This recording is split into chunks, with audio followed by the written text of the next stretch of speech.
Jenna gara sa voiture sous le lampadaire brisé devant son nouvel appartement, un sac de course calé contre sa hanche alors qu'elle montait les escaliers faiblement éclairés. Le couloir sentait le bois ancien et une odeur de renfermé, mais elle n'y prêta pas attention, absorbée par l'écran de son téléphone en ouvrant la porte.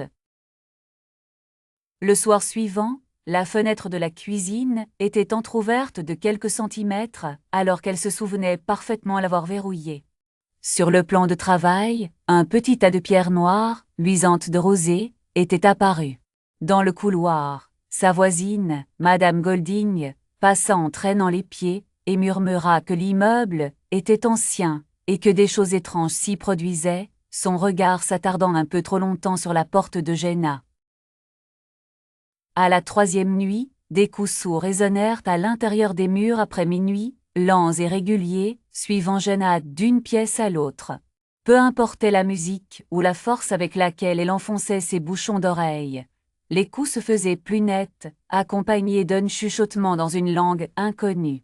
Quand elle tenta de sortir, ses clés restèrent coincées dans la serrure et les lumières du couloir s'éteignirent d'un coup. Tâtonnant dans l'obscurité, la lampe de son téléphone révéla des traces de pas boueuses partant de la cuisine jusqu'à sa chambre, chaque empreinte semant des fragments de mousse. Sur son lit reposait un fagot de brindilles noué d'un fil rouge, et en scène approchant, l'air devint lourd, oppressant, jusqu'à l'étouffer.